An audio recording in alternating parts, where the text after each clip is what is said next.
What is up, guys? Well, last night we got the season premiere of The Last of Us Season 2 in an episode titled Future Days. If you have followed me 2 years ago when I covered Season 1, I'm a massive fan of The Last of Us video game as well as The Last of Us Part 2. And I thought that the first season was an absolute masterpiece. There was very little, almost nothing negative I had to say about it. I thought it was a perfect adaptation. I was a huge, huge fan. And so I have been anticipating this second season like crazy. Now, as far as my coverage of the season, just to give you an idea that's how it's going to differ, last season I was sent the screeners of season 1, and so I was able to do a spoiler-free season review before it aired. I did spoiler reviews of every individual episode as it aired, and then also followed that up with a live stream spoiler discussion with various guests. This year, I was not able to secure screeners for season 2 for very weird reasons that I won't get into because it has nothing to do with the show, but WB was very shady with what they did this year. Nonetheless, I'm watching it with all of you. So every single week, I'm having a fresh experience. And so every Monday after a new episode airs, we're going to do a spoiler review, unpacking the episode. And I'm not going to be able to commit to weekly live streams, but I do want to do at least a few of them. So maybe every 2 or 3 episodes, maybe as major chunks of this story are revealed, we'll do a live stream covering a couple episodes with some guests. Keep your eyes out for those announcements. But as far as this first episode and how I'm going to do each episode going forward, I'm going to split my reviews into 2 different spoiler sections. The first one is strictly talking about the television show and just spoilers in regard to what has been revealed thus far in the show. The second part will be from the perspective of a video game fan. So getting into some of my opinions on the changes, some of the things that they've shifted around from the video game, some of my speculation for the future. So a lot more spoilerific for future events of the story that they're telling. So if you're somebody who's never played the video game, you're watching the show, you don't have any idea or little to no idea of where things are going, stick to that first part. The second part was where I'm going to get into basically all the other pieces of the story that I'm suddenly thinking of with what they revealed in this first episode. And I just noticed when I hugged my 8-year-old, she wiped her nose on my shirt. That is lovely. Well, too late for a wardrobe change. We're leaving it in. Fuck it. Fuck them kids. So, with that being said, kicking off my thoughts on Future Days, as far as a season premiere to the sophomore season of a television show that we have waited 2 years for, I thought it was good. I didn't think that it was amazing, and there's multiple reasons for that, but I can basically sum it up as saying I did not feel as blown away with this premiere, not nearly as blown away as I did the premiere of season 1. Now, maybe that's just because that was so fresh and so exciting. Maybe it's because I had the luxury of being able to click on episode 2, where this time I don't. There's probably multiple reasons for that. But as a narrative introduction to this second season, this is very much a calm before the storm episode. It's very quietly, for the most part, getting us back into this world, reintroducing us to these characters 5 years later, getting us an idea of where their relationships are, which ones have grown, which ones have kind of dissolved, and setting up a few events, a few threats that are going to be lingering at least for an episode or 2. And I think that it's necessary to do that. They very much follow, for the most part, the intro and the first couple of chapters of the video game. So it is true to the source material mostly. And I think that as we get into this season, as things really start to kick into high gear, I think that's going to make up for it. It's just only because we've waited 2 years and we can't click on the second episode that I think this episode somewhat feels underwhelming.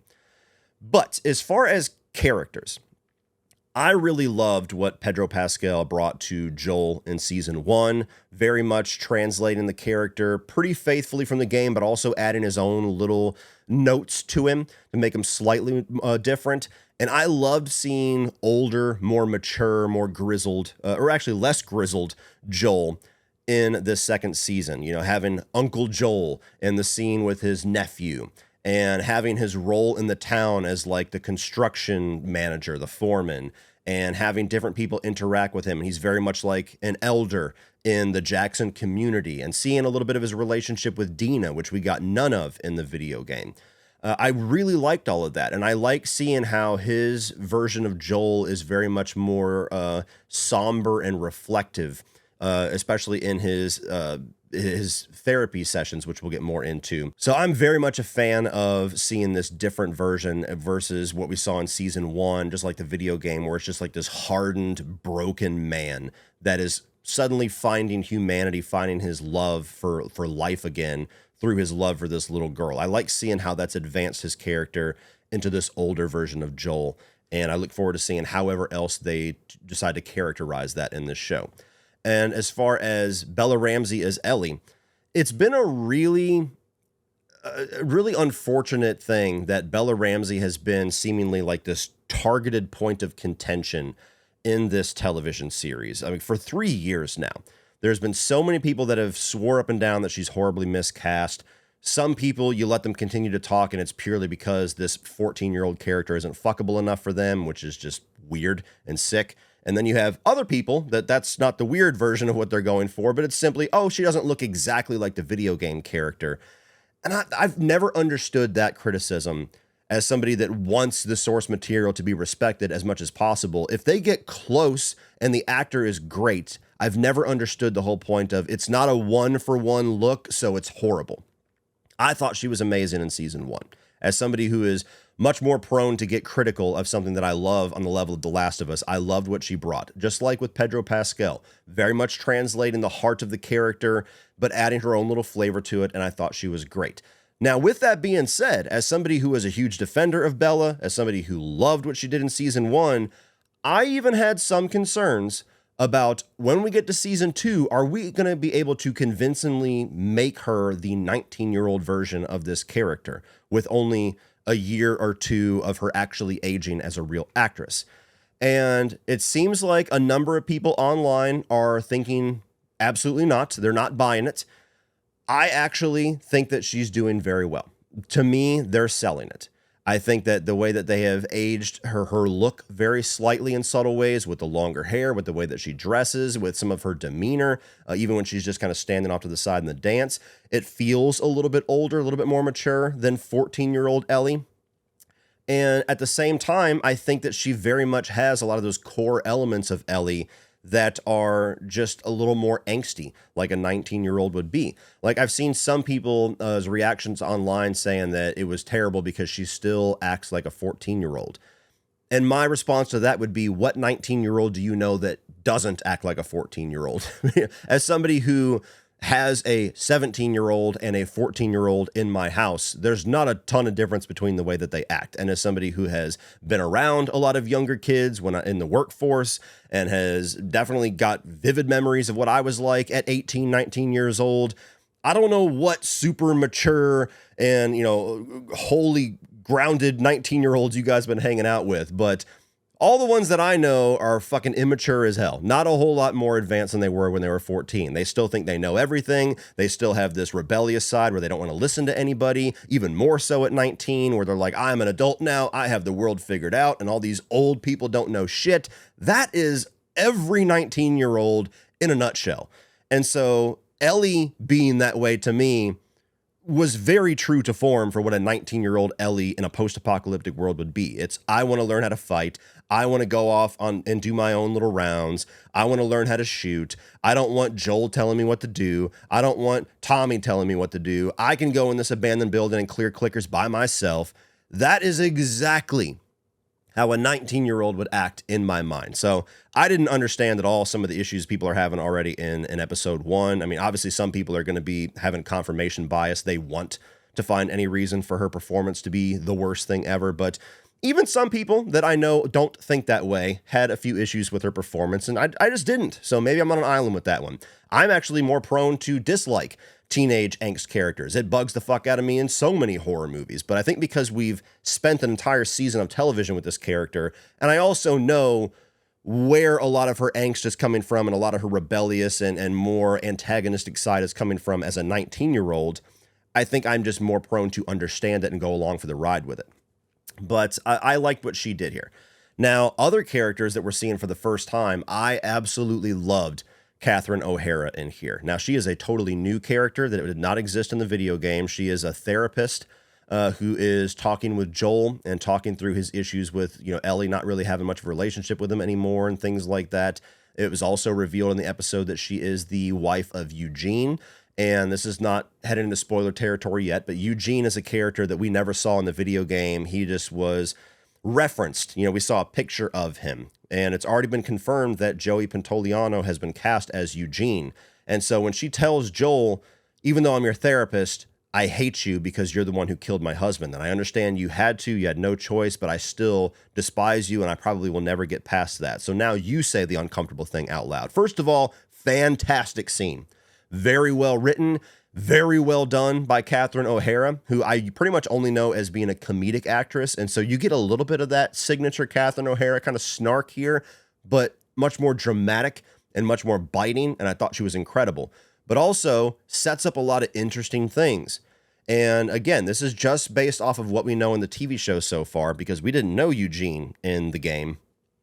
Obviously, with them casting him, we're going to get at least a flashback sequence or maybe even a whole episode that's going to flesh out the character of Eugene and presumably show us what exactly happened that forced Joel to kill him. Now, the easy assumption to make is that he got bit, and so Joel had to kill him, and so even though, like Catherine O'Hara said, you didn't have a choice, there was nothing that you could do, you still killed my husband. But I'm thinking maybe if we get a whole episode or a whole extended sequence with them, maybe it's going to be revealed that Eugene found out about Ellie, found out that she was immune or something along those lines and was going to out them. And so Joel had to fucking silence him and just told everybody that he got bit. I don't know. I'm very curious to see what's going to happen because that is purely new storyline for this TV show. But regardless of all that speculation, I loved the interaction between Pedro Pascal and Catherine O'Hara. I thought that was fantastic. The best character of the entire episode for me was Isabella Merced as Dina.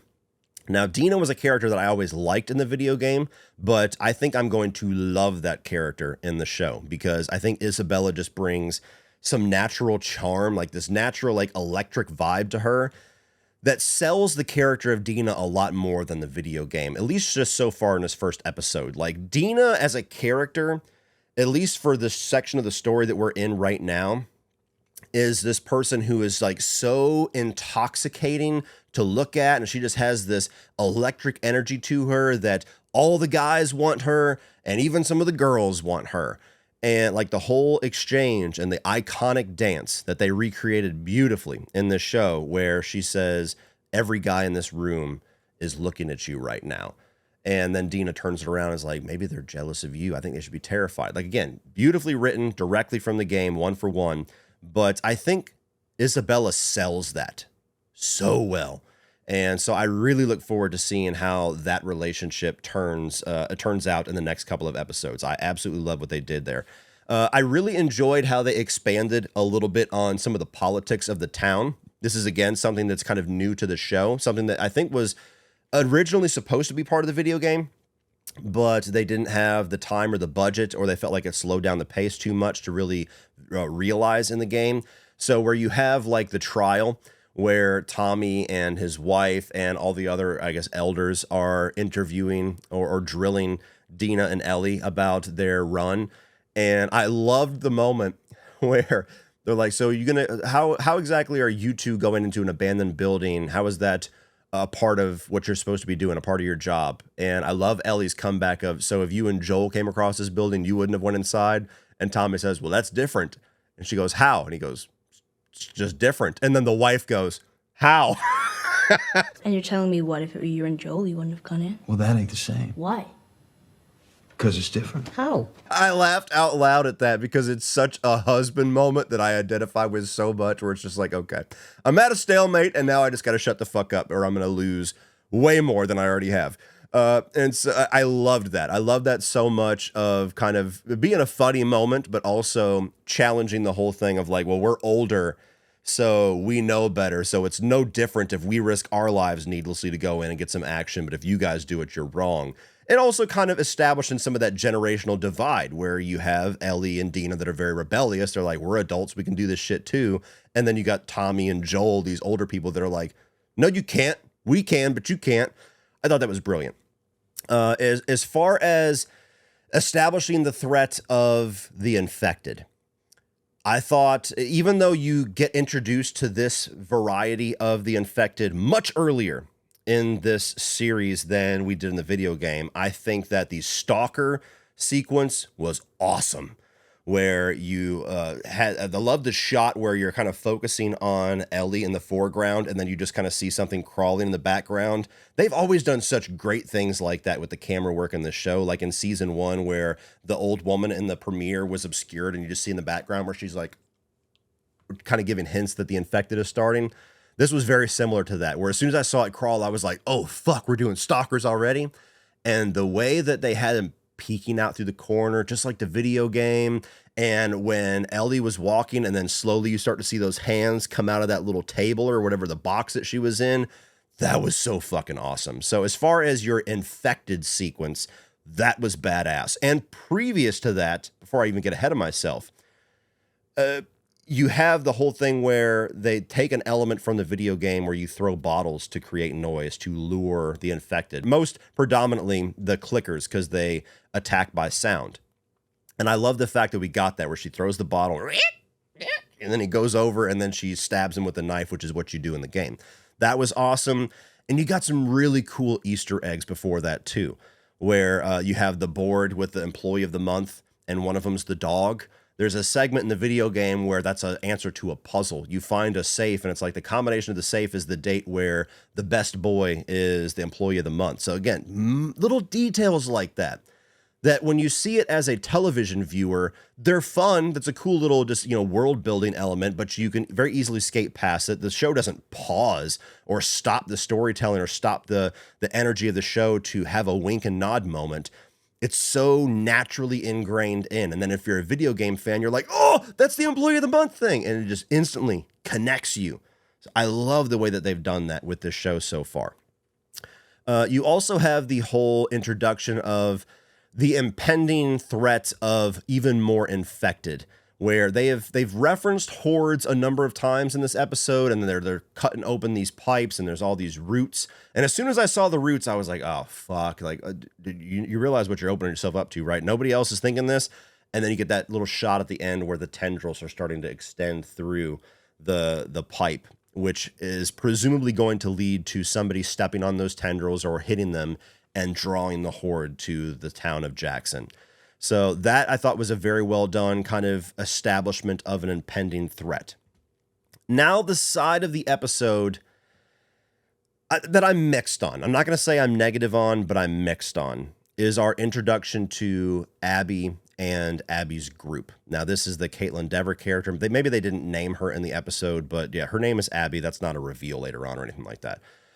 And they establish right away in this episode that they are the leftover Fireflies that have now buried all of the people that Joel just killed at the hospital, and they're vowing revenge. More predominantly, Abby is vowing revenge. And so you have kind of a bookend where that kind of kicks off the episode and establishes that somebody is not happy about what Joel did at the end of season 1, and that is going to be a lingering threat. And then the end of the episode shows her and her group 5 years later finally descending on Jackson. It's unclear whether or not they know that Joel is there, but they're looking out over this peak, over this cliff, and can see the lights of Jackson. And so alongside the impending horde, that is another lingering threat that is like this calm before the storm element. And I'll get more into specificity in the second part of this review on why I'm a little mixed on that. As a TV viewer who does not have the knowledge of the games, I'm very curious for you to let me know in the comments section how you felt about the introduction of those characters and what does it establish for you. I think that there's certain elements of what they're doing that I'm just going to have to see play out. I'm going to have to see how it affects ultimate reveals later on in this story. On whether or not I actually like it or not, it's kind of too early to tell. But without getting into spoilers, I'm a little worried about how much information they gave about the character of Abby and her motivations, because they basically laid out all the cards right at the beginning of the season of who she is and why, who she's going after and why she's going after him, when that is actually information that you do not get until much later in the game. And it's a pretty sizable reveal. So I think that because they know TV audiences react to story and their patience level is different than video game players, that they're maneuvering things very deliberately. I just have to see how they play out before I can say whether I liked it or didn't like it. But I can just say right now, I was very mixed. I'm cautiously optimistic, but I do have concerns about them giving so much information right away about that character. The other side of this, as I wrap up just the television show side of this review, that I really appreciated, because not only is it a big piece of, kind of translating the story from the game, so it had to be there, but as a father myself, who is a father to teenagers that definitely have these little angsty silent treatment, little spells, I really got an emotional reaction from the two different interactions that Joel has with Ellie in this episode, where he walks into her garage room and is very desperately trying to get some kind of conversation going with her, and she's just not really given much. She's just walled off. And as a parent, sometimes you see that, and it's hard for you to respect that because you're like so desperately trying to break in. You're so desperately trying to pull that wall down. And it's very difficult to know what the right thing is to do. And I love the fact that he turned to the guitar and was like, this is my in. Oh, these strings are shot. Let me repair this for you. Before she could even say, like, you don't have to do that. He's out. He's doing it.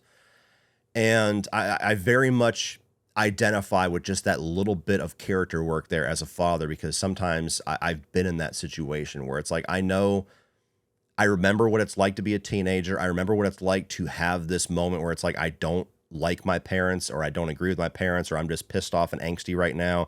And any bit of interaction that they give me is just going to make it worse. But being on the other side of it as a father, I know how difficult it is to just let that be and just let it play out and let them cool off, and, cooler heads prevail later on. And you just desperately try to find anything, make their favorite dinner, invite them to a movie, buy them a new video game, whatever it is, to try to break down like one brick out of that wall so you can peer through. Paired with the payoff of that after the whole dance sequence, which, talking specifically about the dance sequence, I think that was one of the most visually like awe-inspiring moments as a fan of the game, where you see even just the camera angle is the same, where it's focused on the chandelier and the camera just comes down and shows the back of Ellie's head as everybody's dancing. Like, that's directly out of the video game. So that whole dance sequence was pretty much the only like shot for shot moment from the game to the show that I thought was just awesome. They did that so wonderfully. But after the whole interaction at the dance, where you get the guy that makes the homophobic slur, and Ellie goes to confront him, and Joel just takes over, just goes into dad mode and fucking knocks him over and basically takes the fight away from her, and she reacts very poorly to that. The payoff of the guitar scene, where he's sitting on his porch and he's restrung the guitar and he's tuning it and playing around with it, and she sees him. And she just walks. She like hesitates for a moment. There's something she wants to say, and he wants so desperately for her to say something. And then she just walks and just beelines right for her room again. Again, as a father, I know what that feels like. So I that was like the most emotional thing to me, where I was just like, oh, fuck, Joel, I've been there, bro. I've been there. The little angsty bastards. So that's pretty much the conclusion of my TV show spoiler side of this review. I really liked the episode, but I didn't love it. I didn't go out of my mind like, holy fuck, we're back, baby.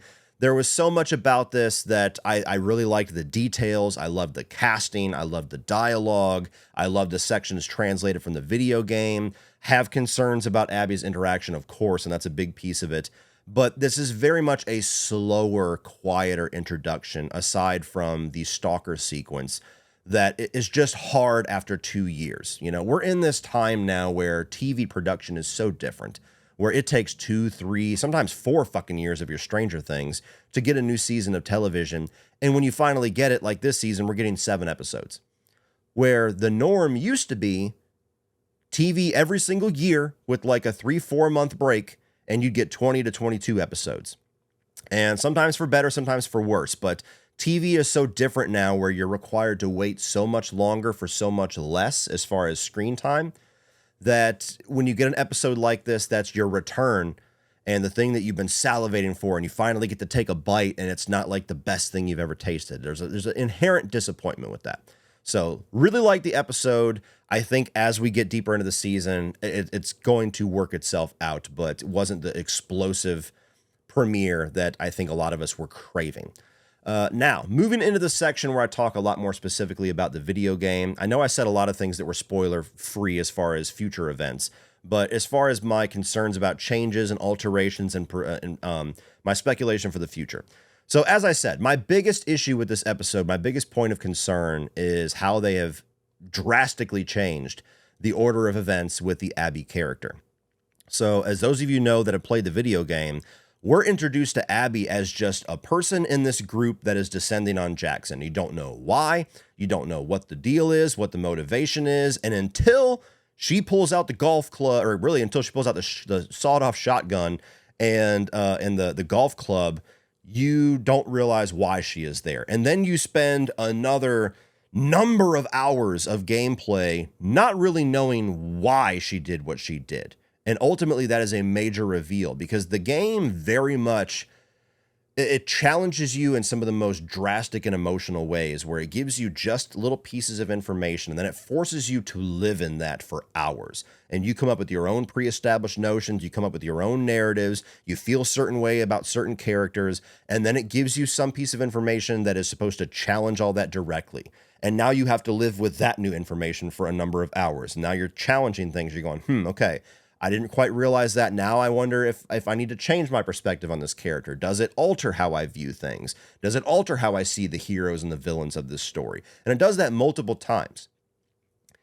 Now, I think we all knew that when we went into this season of television, they were going to make some very big changes. One is just because the television format, the live action format, is very different than a video game. And so you have to make changes because the patience that a video game player will have to go 8-9 hours through gameplay before he gets new information because it's filled with all this other fun stuff is very different than watching TV week to week where your viewership can drop like that if you don't keep their attention.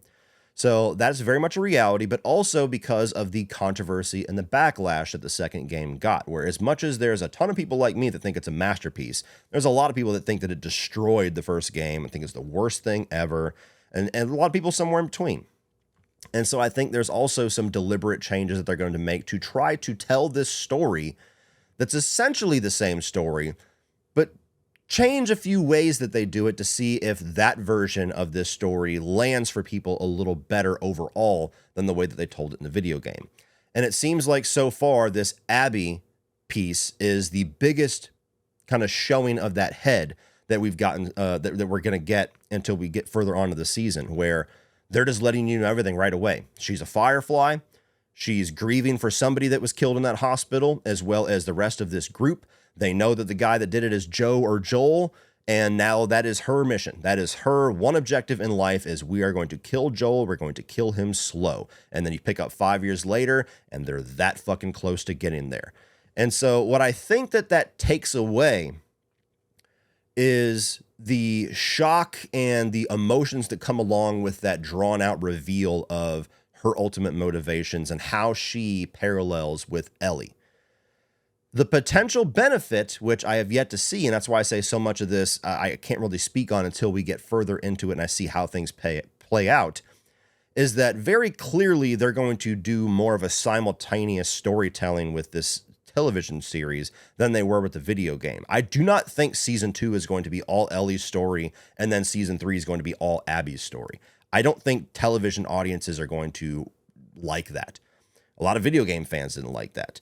So I think very deliberately, even just judging off of the footage that we have seen of the rest of the season, we're going to get Ellie and Abby's story in chunks simultaneously for season 2, and then the same for season 3. And they're obviously going to converge at certain points. And so if we're taking that route with the characters and the storyline, is it going to be 100% necessary to get the audience fully clued in on who Abby is, why she is, and what her ultimate goal is right out of the gate? Possibly. again, until I see how it plays out, I can't really say whether or not this version works or works as well or better than the version we got in the video game. But my concern is they took some major reveals away that had an impact on me and now will not have that impact on the television audience. So again, that is the biggest lingering question mark so far, that as somebody with pre-established knowledge of this story, I'm walking in with a little bit of concern. If you watched it just off season 1 and watching this, you probably never would even have those thoughts. Also, I am a bit concerned that we did not get the sequence that kicked off the game where Joel is telling Tommy what he did just outside of Jackson. You know, the video game opens up with this sequence where he's recounting what he did at the end of the game to Tommy, and Tommy's got like this shock, like, holy shit, dude. And then they ride horseback to Jackson, and that's how you get reintroduced to this world. And in this season, we did not get that. Are we going to get that at some point? I really hope so, because I think that's a very important scene between Joel and Tommy. And for the life of me, I don't really understand why they changed that, because the way that they opened this season of just basically replaying the last moments of The Last of Us season 1 and then adding a minute or two of them just walking to Jackson, I don't think that's nearly as impactful as the way that they did it in the video game, where you're getting a retelling of the end of the game, but it's Joel retelling it from his perspective to somebody that wasn't there. So I was bummed out that we did not get that sequence, and I hope that we do. And even if we do, I don't know if it's going to be as impactful as it would have been as a season opener. I also, as far as a concern of mine, I got really nervous for a second whenever they showed the scene of Joel with the guitar on the porch and Ellie walked up, because that's literally the ending of the game. And I was like, dude, are they going to show this scene where she says, I can't forgive you, but I want to? Are they going to show that in the first episode? What the fuck? And clearly they didn't. But which is good. But I'm also concerned now, like, how are we going to get that scene then? Because I think that scene is imperative. And as an ending point to this story, I think it's devastating in the best way. So again, information that I only have as a video game player, issues, concerns that I would only have coming to it from the perspective of somebody who's played the game and loves the game. Watching as a show, I don't think they're issues, but they're things that I'm concerned about, just because they're major moments for me where I'm like, you're changing, you're moving shit. I don't know if I like that. And that's going to be the big difference between my experience in season 1 and season 2, because season 1 certainly has some changes, but for the most part, it's 90% just following the beats of the video game to a T. And I think it's brilliant for that. This season is very much going to be not that. There's going to be a lot of it that is the same. I would say it's a safe assumption that 60% of season 2 and 3 are probably going to be directly adapting the game. And 40% of it is going to be new stuff that's added and things that are rearranged and changed and altered to tell the story in a new way. And that just gets me concerned because it's the unknown. Where when I'm watching season 1 and everything is lining up perfect and I'm like, oh yeah, if you just continue on this path, it's going to be fucking aces, because I love the way the video game played out. This is awesome. With season 2, when you change things and you alter things and you remove certain things and you add certain things, I get nervous. I'm like, what are we going to change? What else is going to be missing? What's going on here? It's like having your favorite film remade. So that's kind of my overall thoughts as far as how like their changes have been made. The one that I loved was having the stalker in the store. But that's one that I just think is cool to get some infected action in there, because that was a big criticism of season 1 was there's not enough infected. The last thing that I will talk about in regard to the video game is kind of my speculation for the future.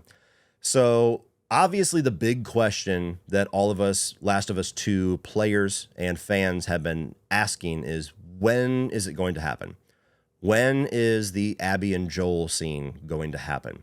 And I think most people have assumed, since they're splitting the story into 2 seasons, that it's going to be the end note. It's going to be the season finale of season 2, and that's what they're going to leave you on for, I guess, presumably another 2 years before season 3. I highly disagree. I think that it was much more likely that we would have got it in episode 1 than in episode 7. Now, obviously, we did not get an episode 1, But I really don't think they're going to let that be the note that everybody lingers on for 2 years. I think they're going to learn the correct lesson from The Walking Dead, because as popular as The Walking Dead continued to be, that Negan sequence made a lot of people leave the show. And especially the way that they cliffhangered it, pissed a lot of people off. And so I think they're smart enough as storytellers to know we can't leave audiences with that level of devastation for 2 years, because a lot of people are going to say, that's it. I'm not continuing on. I'm not going to wait 2 years and linger with this and then come back in season. Nope, fuck this show. And so I think it's very likely that this happens in episode 2.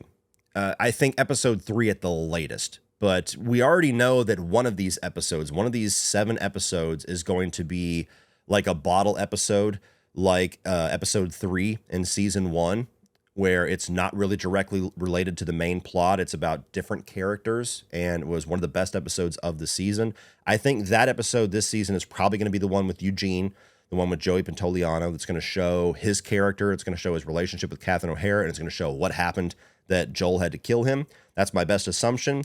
But when you know that, that means that really only 6 episodes this season are related to the main storyline.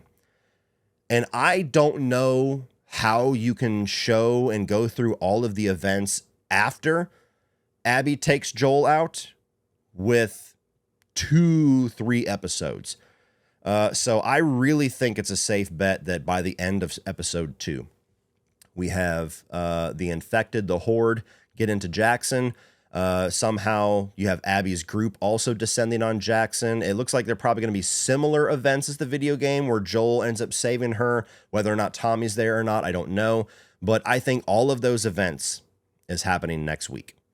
And by the end of that episode, we will be left with the death of Joel. And then episode 3 will be about the aftermath, where Ellie is putting the pieces back together and planning to go out after him, and then Tommy gets guilted into doing it, and then they have to go after Tommy, and we're going to get our at least the beginning of our adventure in Seattle, maybe even with the music store and the Take On Me sequence. I think that's going to be episode 3, and that leaves episode take one of them out. That leaves 4, 5, and 6 for us to develop out Ellie's revenge path and the theater with Dina, and everything going on with Abby in regard to the Wolves versus the Serfs, because we've been shown in previews we're going to get into all of that in this season. So that's my best assumption, is that we got this episode to get everybody back into the swing of things, reintroduce everybody, kind of show the older, more somber Joel, get into his therapy sessions, show the more angsty, mature version of Ellie, the politics of the town, introduce Abby, all that good stuff, some new infected. And I think episode 2 is going to continue and close a lot of that out, where you're going to have Joel kind of come to some point of realization. I don't know if they're going to show it or not, but we're going to have that scene between him and Ellie where she at least hints at trying to forgive him or wanting to forgive him. I feel like it's more powerful they leave it to the end of the season, but canonically, or at least within the timeline, that'll happen within that segment. And then the infected will descend on Jackson as well as Abby's group, and everything's just going to go to hell in the second episode. I think you have to follow up an episode that's quieter like this and a bit less eventful with something so massive and explosive. And I also think that's one of the reasons why, speaking more on what I was talking about earlier about how WB's been very weird with the screeners of this season, they only gave full seasons to the trades like Variety and Hollywood Reporter and all of them, and IGN, as well as podcasters. They seem to have completely cut out YouTubers, completely cut out TikTokers for some reason, and I don't know why. But even the chunk of people that they decided to give screeners for, there's a massive amount of them that were only given the first episode. And I think that's because episode 2 is where all the big major stuff starts to happen, and they didn't want any discussion of that, if we're going to go along those lines of them trying to contain spoilers, and that's why they were selective with screeners for this season. So that's another reason why I think it's probably going to happen in episode 2. But overall, guys, like I really did like this episode. Like, I had a good time. I loved having these characters back. I did think it was a bit too quiet, a bit too, not really uneventful, but it wasn't as explosive as a return that a 2-year wait makes you crave.